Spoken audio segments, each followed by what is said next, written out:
The score does not justify how lopsided this game was in the second half, but the Raptors do get credit for putting up a valiant effort in the last 6 minutes of that fourth quarter, because this game was nothing but frustration. It was worse than that Atlanta game that they played. This is the Airborne Podcast. I'm your host, Ajith, and we got a lot to talk about. And I'm going to start off with Marc Gasol. Marc Gasol stopped Embiid last time in Toronto and had him scoreless, a goose egg. And then Marc Gasol has the audacity to come out this game and score a goose egg with only 4 rebounds and 3 assists. I don't know what happened to Marc Gasol, but he was missing everything. And unfortunately, Van Vliet went out with a knee contusion. Hopefully he's okay. We have a back-to-back game in Chicago tomorrow. Hopefully he plays. That's kind of his hometown. He's from Rockford, but, it's in Illinois. So Kyle Lowry, it's his hometown. He went crazy. He tried to do whatever he could to get the team back, in close fashion. He tried to get them back in the game, but they just came up short. Pascal, I don't know what's happening to him. To be honest, ever since that second half in the Utah game, this team has been awful on offense, and it's been the same story for the last 3 games. Their three-point shooting and their offensive rebounding, or just rebounding in general, has been very, very, very bad. And we got to find a way to fix that, whether it's, getting someone through a trade or signing someone at the trade deadline. We got to figure it out, because our team right now, you're seeing the flaws, and we're last right now in those categories. I need to figure out exactly what it is. I remember seeing it during the game, but our defensive rebounding and our offensive rebounding has been horrible. That's why we're not able to go on the fast break and do what we do, because when we were doing well, fast break points were a huge part to our offense. And it's just kind of weird to see the Raptors go through this little funk right now, because everything was smooth sailing. We were having fun. Everyone was excited. We looked like we were a top contender in the East, and we still are, but we got a lot of things to fix. And these last 3 teams that we played in Miami, Houston, and Philly, they're putting the clamps on Siakam. That's the truth. And whether we want to consider him an all-star or an up-and-coming superstar, that's still up for debate based on these 3 games. He came up, a little bit on the offensive end towards the end of this game, but I'm not going to give him credit for this, to be honest, because he was 2 of 10 from the field when it mattered. And this game was really close in the first half. I believe in the first quarter, and then I don't know what happened. It was like a 9-2 run, and it just kind of blew everything open. And the Raptors did make a few runs there when it mattered, but it just wasn't good enough. I'm going to break down the stats right now. I want to see exactly what went down. I saw it in game, but I want to see how many points each person scored. Pascal, like I said, was horrible. His field goal percentage was atrocious. The only bright spot for the Raptors was OG Anunoby and Kyle Lowry. And I promise you, whether Van Vliet was there or not, it wouldn't have made a difference the way the game was going. But thinking about how the game ended and maybe some of the open shots that were there, I feel like Van Vliet would have capitalized, and we definitely missed him towards the end of the game. Because you think about those crucial turnovers and stuff we had, the crucial shots that we missed in crunch time, and I'm pretty sure, I'm like 85% sure Van Vliet would have made them. But our team's turnovers are we were a really good team with turnovers, and the last 3 games have been horrible. We were turning it over for no reason, and those are the most costly ones, because the opposing team always capitalizes, and that's what happened today. Kyle Lowry, 38 minutes, 26 points, 6 rebounds, 5 assists, 7 of 14 from the field, 4 of 8 from 3, 8 of 9 from the free throw line. He had 2 steals with 4 turnovers.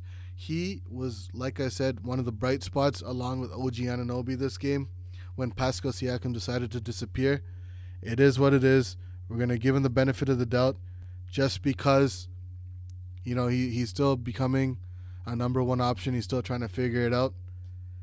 And I'm going to get to the main man himself, Pascal Siakam. 36 minutes, 16 points, 7 rebounds, 2 assists, 7 of 18 from the field, all 4 from 3, 2 of 3 from the free throw line, and 1 steal, 1 turnover.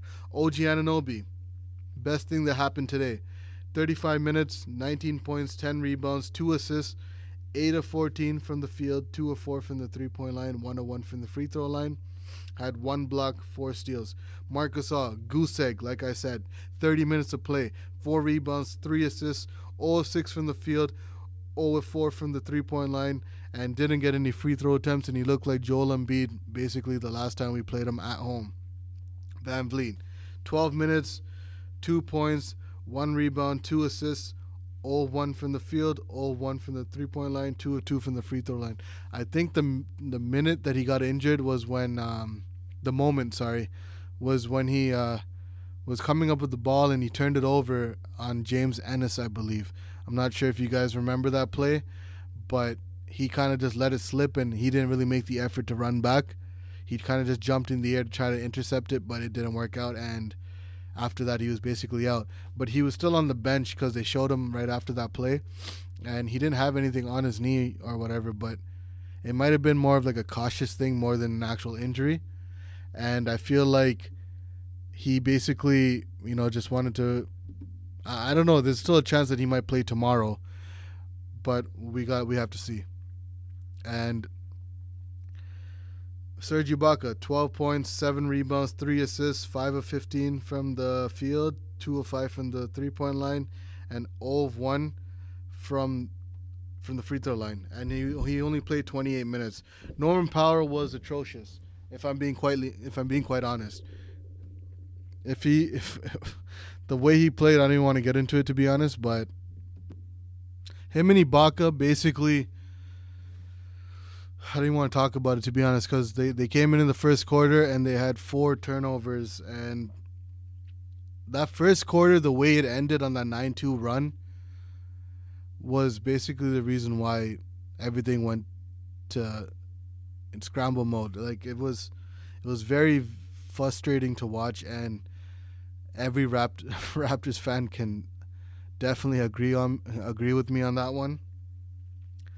Terrence Davis, 6 points, 3 rebounds, 3 assists, 17 minutes, 3 of 5 from the field. Didn't shoot any threes, had no free throw attempts. And Rondé came in, had a solid 16 minutes, 12 points, 2 rebounds, 1 assist, 4 of 6 from the field, 1 of 2 from 3, 3 of 3 from the free throw line. He shot a three-pointer today. I was surprised it went in. Apparently he's been practicing it, and he's shooting more of them. Do I like him shooting it out there? I'm not sure. That's still up for debate. It looked good when he released it the first time he shot it and it went in, but I'm not comfortable with him, if I'm being completely honest. Chris Boucher came in, shot 1-3 in 4 minutes, and I feel like he needs more minutes.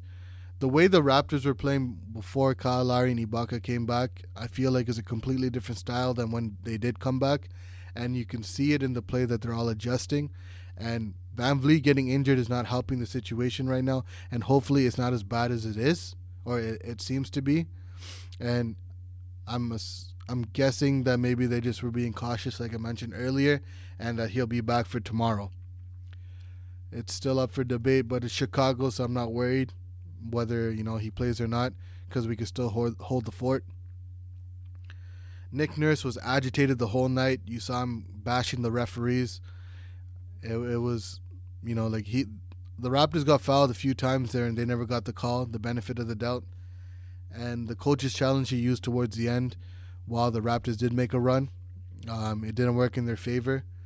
And then there was a situation right after that play where he could have used it, but obviously it was too late.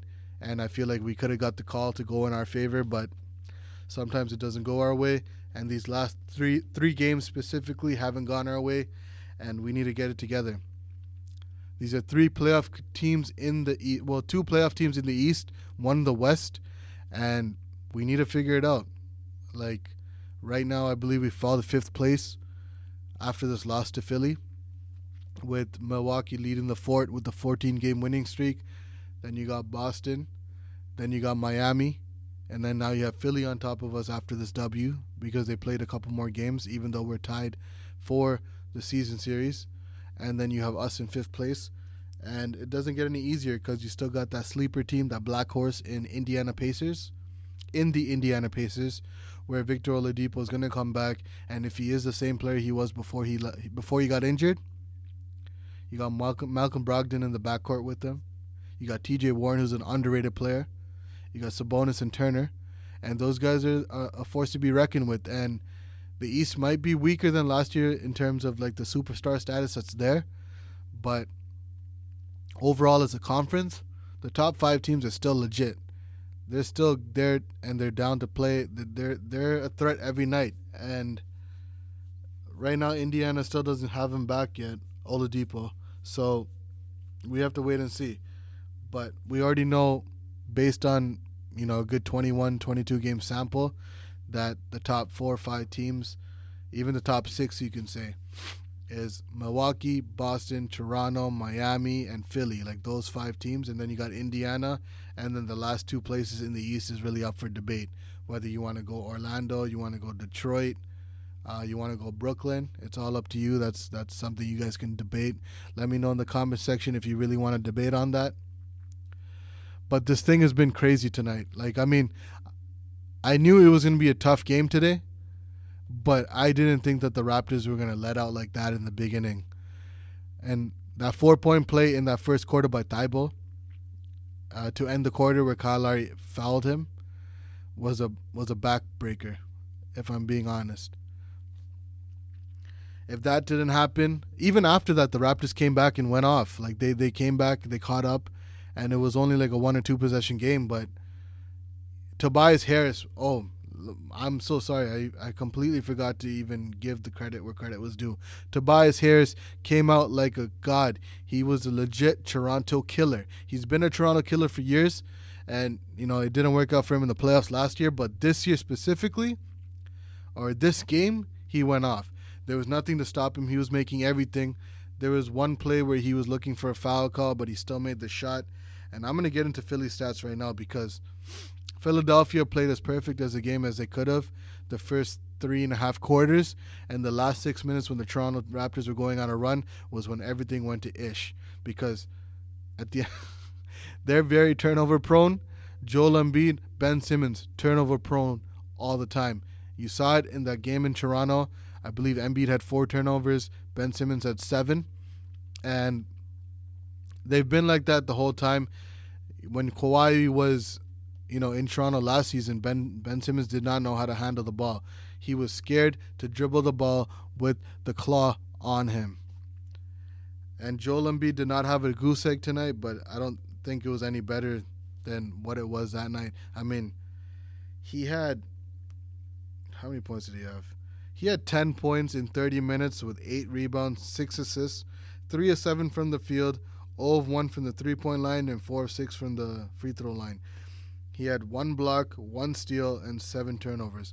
That man was turning the ball over, and he was scared in that first quarter. If you saw him, he was dribbling it too much. He was trying to do too much, and you saw him just turn it over. I mean, everyone was on him. Whether he was getting double teamed, triple teamed, or it was a single coverage, didn't matter. He was turning the ball over. Ben Simmons had some careless turnovers as well, but he flirted with the triple-double in 39 minutes with 16 points, 11 rebounds, 9 assists, 8 of 11 from the field, no threes, no free throws, and he had 5 turnovers. Tobias Harris, the god for tonight, the player of the game. 39 minutes, 26 points, 6 rebounds, 3 assists, 10 of 22 from the field, 4 of 8 from 3, 2 of 2 from the free throw line, 1 block, 2 turnovers. Oh, another guy, Thibault, came out, had nothing to do with the last game in Toronto, was as irrelevant as can be, and tonight he thought he was Steph Curry or Klay Thompson or Ray Allen, whatever you want to call it, but whenever he got the open 3, he made it, and he came off the bench in 32 minutes, scoring 20 points, 2 rebounds, 3 assists, 6 of 9 from the field, 5 of 8 from the three-point line, 3 of 3 from the free throw line. The man is a defensive specialist, and everyone knocked him for his three-point shooting, and the man came out three-point shooting. He came out guns blazing with his three-point shooting. He couldn't miss. Him and Tobias Harris were literally on the floor and could not miss.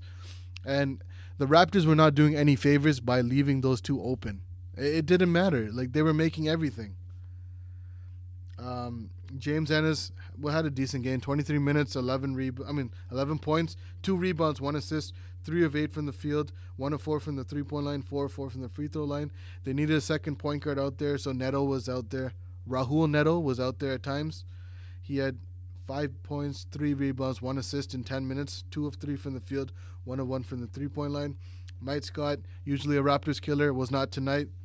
In 9 minutes, he had 8 points, 2 rebounds, 1 assist, 2 of 4 from the field, 2 of 4 from three-point line, and 2 of 4 from the free throw line. He did have crucial threes at moments when the Raptors were making runs, which killed us, but it is what it is. Al Horford, 31 minutes, 11 points, 4 rebounds, 5 assists, 5 of 9 from the field, 0 of 2 from the 0 of 2 from the three-point line, 1 of 2 from the free throw line with 2 blocks and a steal. And Korkmaz, 26 minutes, 3 points, 2 rebounds, 2 assists, 1 of 6 from the field, 1 of 4 from the three-point line. Overall, Philly, kudos to you. I got nothing bad to say. You guys came out. You wanted to retaliate. You kicked our butts. But the one thing that you'll never take away from us is that ring from last season.